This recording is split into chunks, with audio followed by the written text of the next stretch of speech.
Alright, welcome back. As you can see, I'm still in my work clothes, which is pretty sad actually. Also because I'm just about to go outside into the garage where it's friggin' cold here in Australia at the moment.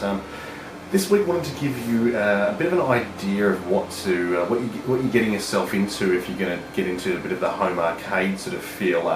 I recently picked up a couple of MVS carts and it's reignited the fire to actually pull out the old single slot and test it out. So if you guys are looking for a way of, even with the Neo Geo MVS 1 slot, what I'll show you a bit later on is I've got a couple of different boards and things like that. You can even plug it into an old PC monitor.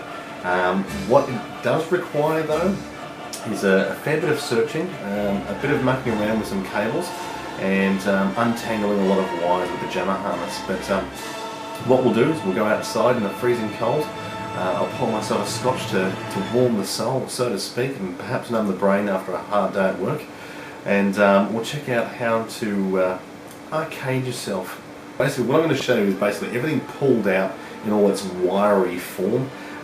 What you can do after that is put all that wiry form into a big cab, whether you buy an empty cab from somewhere or if you build one from scratch like I have, refer to some of my earlier videos and you'll be able to see that. You can definitely do that as well if cost is an issue for you. Here's a bit of a way you guys can do a make it at your own home arcade, if you will. As we were talking about on the podcast, I was alluding to this video on there. I built my own arcade cab. Subscribers from way back will remember my first couple of videos which were entailing that. Now on the last podcast I was talking about the Neo Geo MVS system. Now they came in a 1 slot, which is this one here. They also came in a 4 slot and a 6 slot. The SNK emblem there on the front. So basically carts go into that section there and then you create yourself a whole lot of fun. This is basically what was inside your arcade machine. If you had a 1 slot dedicated arcade machine for MVS, that was what was inside. So what you would expect to see in, say, a normal sort of arcade cab, say hypothetically Street Fighter, you'd have something like this big banger here, which is that's a Street Fighter 03 was it CPS2 board, and it's a fucking monster. So the MVS, the SNK were pretty renowned for getting just having a cart that you could probably pop in, as opposed to changing out PCBs and whatnot. So it made the lives for arcade operators quite a lot easier. But anywho, what I've done is I've, as I said before, built my own arcade cab, and I've just ripped out my control panel just so I can do sort of a Jamma test bench, so to speak. So I can, because I've recently just come across some MVS games.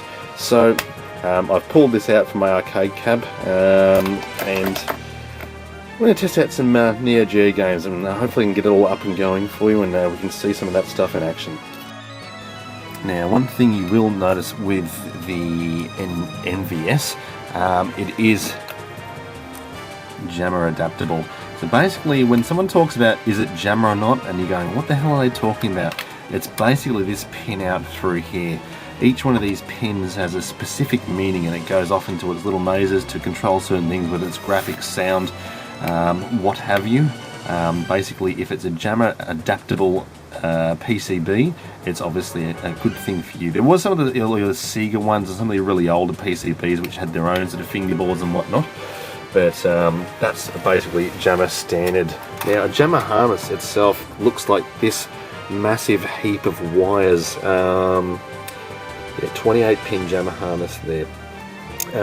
Basically what this does, plugs straight into your board and all the control wires go all the way, big maze of junk through here, basically onto the back of the control unit, which looks kind of like that. So I've got all my buttons back there, everything's wired up, not very cleanly, mind you, but it does work, so that's all I'm caring about at the moment. So got the Samurai joysticks there. I did opt for a sort of a more old school arcade button as opposed to, these are very micro switchy sort of feel as opposed to the Samurai buttons. I might actually change those over a little bit later because I'm kind of used to the Samurais now. But so basically Jamma Harness, everything co-relates back to this, the Jamma Harness. So if you're pressing up, down, and left and right, whatever, it's all co-entailing with that as well. If I'm confusing you, then obviously look it up on Google, because it does get kind of confusing. It is a steep learning curve. When I first started doing this, I had no freaking idea whatsoever, but with the help of forums and a bit of Google searching and persistence, I managed to get this whole bunch of 1 million wires in the mail and actually make a 2-player control pad arcade system work. Which is hooray to me for actually being able to... apparently you can teach old dogs new tricks. Now, just real quick, what I'm going to do now, when you've got a Jamma system, normally hooks up to an arcade monitor. Now, what I'm going to be using it to test on is just a shitty old PC monitor, one of the old school big fat ones there. So I'm just going to be using that as a bit of a test. So basically I can plug my monitor into the back of this little card here. Now this card allows, or basically transfers the images from an arcade board to, I don't know what sort of signal. It's a you can actually do multiple signals. So we'll take that particular signal and put it straight into the telly. It's not just a matter of plugging it in like you would an Xbox, unfortunately. It does come off in different singles, RGB, I can't remember, it's been a while since I looked back into it. You can pick up these little modules here if you're going to make a home arcade cabinet, and you want to run it into a normal television or a PC monitor. These are around 30 bucks on eBay, so Jamma harnesses themselves are around sort of $18, $20, give or take. And an MVS board you can probably pick up for about 80 bucks. And a standard sort of MVS cart, say Metal Slug here, I think it was about $20 or $30. So it's having the joys of the arcade at home for awfully cheap. So what I'm going to do is I'm going to plug everything into it. Now we'll see if we can make this thing live. So the moment of truth, I'm powering this up via a old PC power supply because I'm budget. You can get an arcade power supply, I just haven't had the balls to wire that one in yet all the time. So I'm kind of really busy at work at the moment. So let's see if we can get some sort of success. Fingers crossed.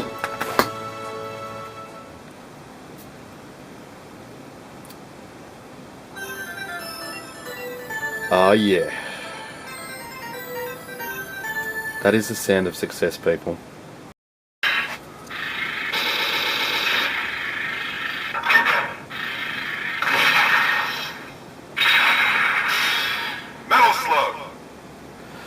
Well, I'm freaking excited. That's awesome.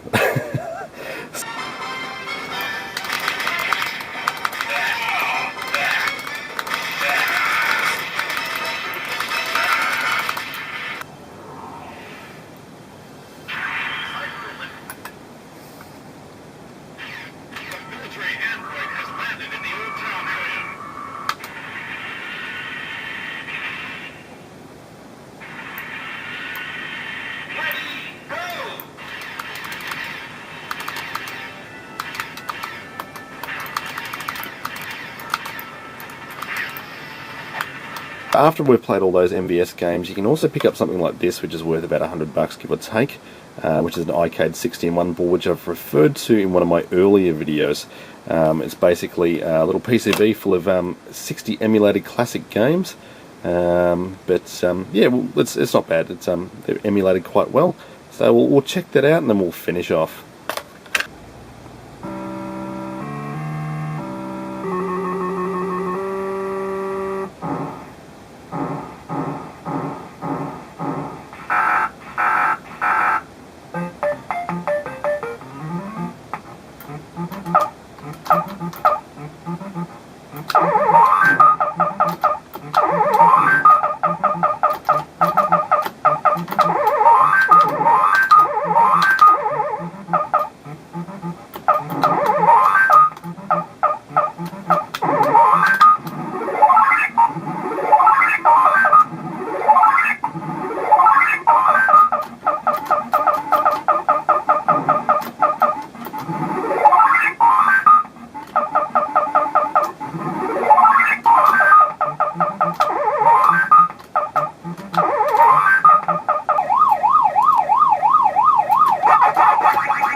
So after me failing terribly at Donkey Kong and Pac-Man, I've come back inside where it's nice and warm, thankfully. and that's me done for the night because I'm freaking cold and I'm very, very tired. So I hope you enjoyed. I hope it's giving you a bit of an insight into what you can actually create with a Jamma harness and a few bits and pieces and a bit of determination. So hope you enjoyed it, and I'll be back very, very, very, very soon.